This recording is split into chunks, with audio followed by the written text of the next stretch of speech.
Today I'm going to demonstrate how to remove a black background in Premiere Pro. I've already added a clip to my timeline containing some smoke, and I want to remove the black background and make it transparent.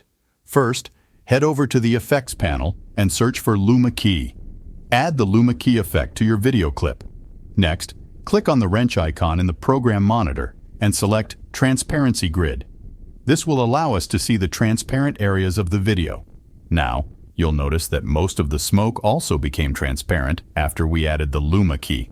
To correct this, go to the Effect Controls panel. Here, under the Luma Key, you'll find the threshold and cutoff controls. Adjust these values until your object becomes visible again.